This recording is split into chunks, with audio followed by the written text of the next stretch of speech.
जब मृत्यु का समय निकट आया तो पिता ने अपने एकमात्र पुत्र धर्मपाल को बुलाकर कहा कि बेटा, मेरे पास धन संपत्ति नहीं है कि मैं तुम्हें विरासत में दूं, पर मैंने जीवन भर सच्चाई और प्रामाणिकता से काम किया है, तो मैं तुम्हें आशीर्वाद देता हूँ कि तुम जीवन में बहुत सुखी रहोगे और धूल को भी हाथ लगाओगे तो वह सोना बन जाएगी।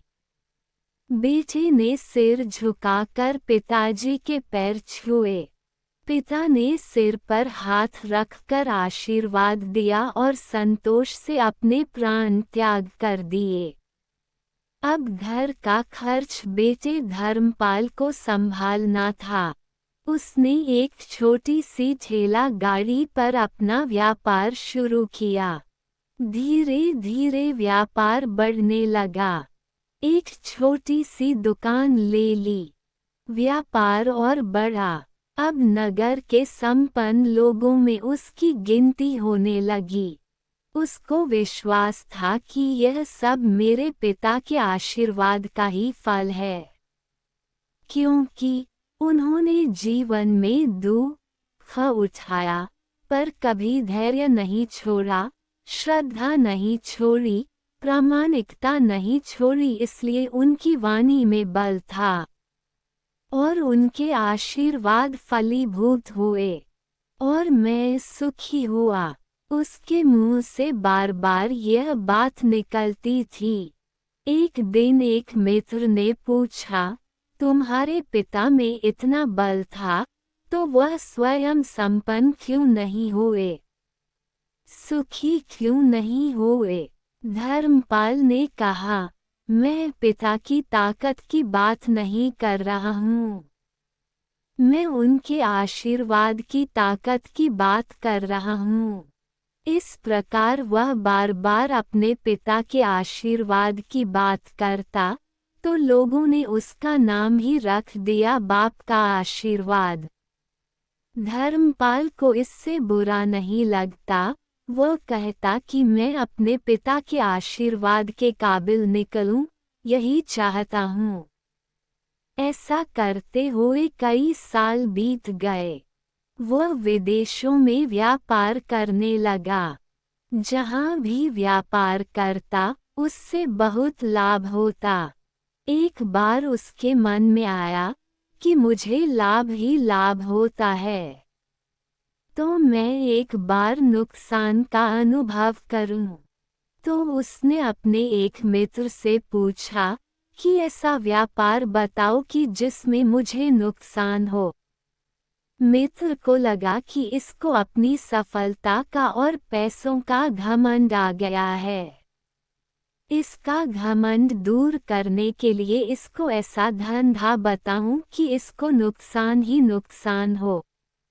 तो उसने उसको बताया कि तुम भारत में लौंग खरीदो और जहाज में भरकर अफ्रीका के जंजीबार में जाकर बेचो। धर्मपाल को ये बात ठीक लगी।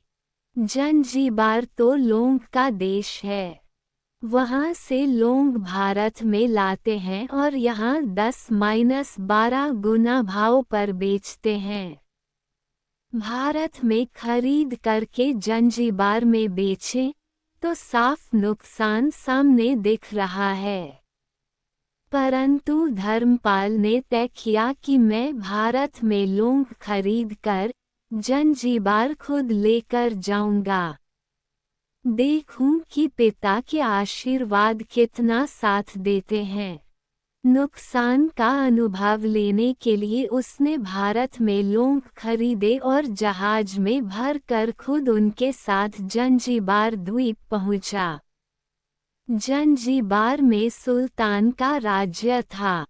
धर्मपाल जहाज से उतर कर के और लंबे रेतीले रास्ते पर जा रहा था।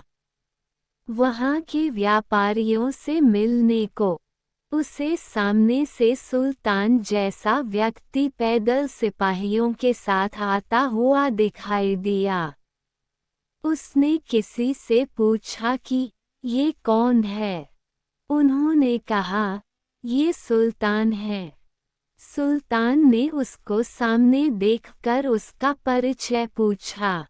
उसने कहा, मैं भारत के गुजरात के खंभात का व्यापारी हूँ और यहाँ पर व्यापार करने आया हूँ। सुल्तान ने उसको व्यापारी समझकर उसका आदर किया और उससे बात करने लगा। धर्मपाल ने देखा कि सुल्तान के साथ सैकड़ों सिपाही हैं, परंतु उनके हाथ में तलवार, बंदूक आदि कुछ भी न होकर बड़ी बड़ी छलनियां हैं। उसको आश्चर्य हुआ। उसने विनम्रता पूर्वक सुल्तान से पूछा, आपके सैनिक इतनी छलनी लेकर के क्यों जा रहे हैं? सुल्तान ने हंसकर कहा, बात यह है कि आज सवेरे मैं समुद्र तट पर घूमने आया था। तब मेरी उंगली में से एक अंगूठी यहाँ कहीं निकल कर गिर गई। अब रेत में अंगूठी कहाँ गिरी पता नहीं, तो इसलिए मैं इन सैनिकों को साथ लेकर आया हूँ। ये रेत छानकर मेरी अंगूठी उसमें से तलाश करेंगे। धर्मपाल ने कहा, अंगूठी बहुत महंगी होगी। सुल्तान ने कहा, नहीं, उससे बहुत अधिक कीमत वाली अनगिनत अंगूठी मेरे पास है, पर वह अंगूठी एक फकीर का आशीर्वाद है। मैं मानता हूँ कि मेरी सल्तनत इतनी मजबूत और सुखी उस फकीर के आशीर्वाद से है। इसलिए मेरे मन में उस अंगूठी का मूल्य सल्तनत से भी ज्यादा है। इतना कह कर के सुल्तान ने फिर पूछा, बोलो सेठ, आप क्या माल लेकर आए हो? धर्मपाल ने कहा कि लूंग। सुल्तान के आश्चर्य का ठिकाना नहीं रहा। ये तो लौंग का ही देश है सेठ। यहाँ लौंग बेचने आए हो? किसने आपको ऐसी सलाह दी? जरूर वह कोई आपका दुश्मन होगा। यहाँ तो एक पैसे में मुट्ठी भर लौंग मिलते हैं। यहाँ लौंग को कौन खरीदेगा? और तुम क्या कमाओगे? धर्मपाल ने कहा, मुझे यही देखना है कि यहाँ भी मुनाफा होता है या नहीं।